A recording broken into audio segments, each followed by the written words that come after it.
Epekto ng pagmamay-ari ng mga alagang hayop. Una, sinisiguro nilang hindi ka mag-iisa. Kung ikaw ay nakatira mag-isa, maaari itong maging lubhang malungkot sa bahay. Ang mga pusa at aso ay mahusay na mga kasama. Lagi silang naghihintay sa iyong pag-uwi at natutuwa silang marinig ang kakilakilabot na araw na iyong naranasan. Pangalawa, pinapababa nila ang iyong mga antas ng stress. Nakaka-stress ang modernong buhay at ang mataas na antas ng pagkabalisa ay maaaring humantong sa maraming problema sa kalusugan. Sa kabutihang palad, ang mga alagang hayop ay talagang makakatulong sa atin na makapagpahinga at mapawi ang iyong mga alalahanin.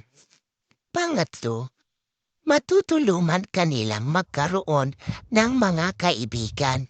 Madalas mong makita na ang mga tao ay titigil upang makipag-usap sa iyo tungkol sa iyong alaga sa parke. Ang pagkakaroon ng alagang hayop ay isang magandang paraan upang makakilala ng mga bagong tao at makapag-bonding ng mabilis.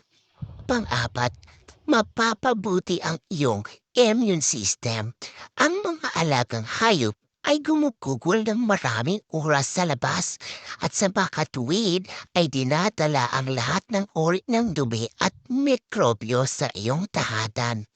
Hindi naman ito isang masamang bagay kahit na ang mga karagdagang mikrobyo ay maaaring makatulong na mapabuti ang iyong paligtasan sa sipon at ibang hindi gaanong matinding sakit.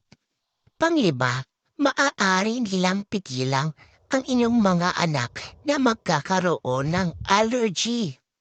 Habang walang garantiya na ang mga pagmamay-ari ng mga alagang hayop ay pipigilan ang iyong mga anak na magkaroon ng ilang particular na allergy. Ang ebidensya ay nagpapahiwatig na ang mga balakubak sa kanilang balahibo ay maaaring makatulong. Pang-anim, maaari ilang turuan ang mga bata ng responsibilidad. Hindi lihim na ang mga bata ay mahilig sa mga hayop at kung sila ay may sapat na gulang na magkakaroon ng isa bil, bilang isang alagang hayop, ay maaari talagang magturo sa kanila ng maraming mahalagang kasanayan. Nagkakaroon din sila ng kanilang mga kasanayan sa pag-aalaga at empatiya na mahalaga sa susunod na buhay. Pampito, pinaparamdam nila na ligtas ka. Ang pagkakaroon ng pusa o aso ay maaring maging mas ligtas sa iyong pakiramdam. Mas maliit ang posibilidad na mag-target ang magnanakaw sa isang bahay na malinaw na tahanan ng isang aso. Panghuli, panatili kanilang malakas ang iyong katawan. Lahat ng lahi ng aso ay nangangailangan ng regular, araw-araw na paglalakad upang manatiling masaya at malusog at ganon din tayo.